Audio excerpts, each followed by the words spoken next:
Элге рухани кайрат жаралуу керек. Адамзаттын адеп ахлагы артып, рухани жактан өнүккөндө гана экономикада, мамлекетте өнүгөт. Өлкө башчысынын инсандын рухани адеп ахлактык өнүгүүсү жана дене тарбиясы жарлыгы да ушул максатты көздөйт. Эгерде мамлекет өзүнчө бир организм катары кабыл алсак, мамлекетти же мындай бул түзүлүштү, ошол организмдин кара куш мээси дагы, жүрөк толтосу дагы ушул адамдын руханий, нравалык, адеп ахлактык дөөлөттөрү да.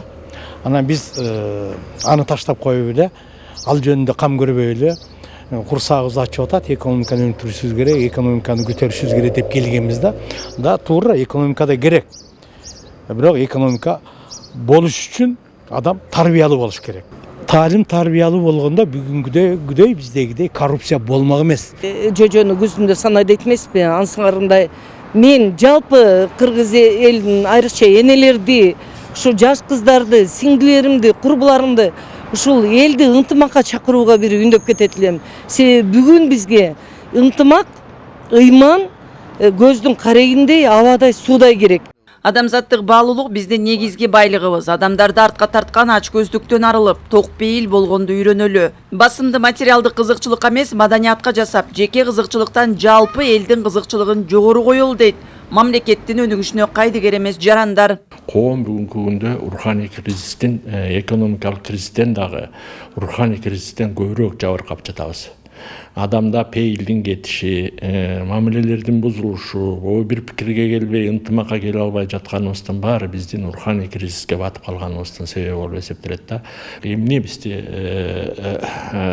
ушундай өзгөчө психологиялык оор кырдаалга түртүп атат? Бул биздин пейилибиздин кеткенинен болуп атат да, пейилибиздин жоктугунан болуп атат, пейилибиздеги ачкачылык болуп атат.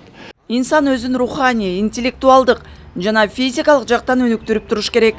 Ошондо гана ой максаттар орундалып, зор жетишкендиктерге ээ болот. Албетте мындайда жаштарга үлгү болорлук аракет кылуу зарыл. Эгер адамдын жан дүйнөсү таза болсо, анда ар түрдүү бир ыплас иштерден алыс болот да. Анан экинчиси болсо, албетте билимдүү болсо, билими терең болсо, ошол билим жагынан жогорку деңгээлде болсо, мен ойлойм ошол инсандардын руханий, адеп ахлактык жактан калыптануусу дагы албетте бийик деңгээлде болот да. Ал эми үчүнчүсү катары мен ошол ал адамдын ден соолугуна карайт элем да. Бул ошол жана дене тарбиясы багытында болуп жатат.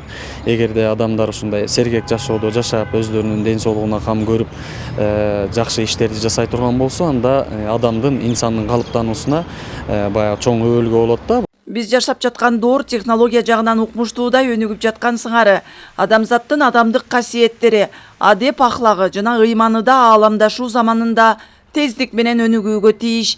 Анткени руханий баалуулук баарынан жогору турат дейт интеллигенция өкүлдөрү. Кыял Шаршеева, Азамат Кыдыр Токтоев, Ала Тоо 24.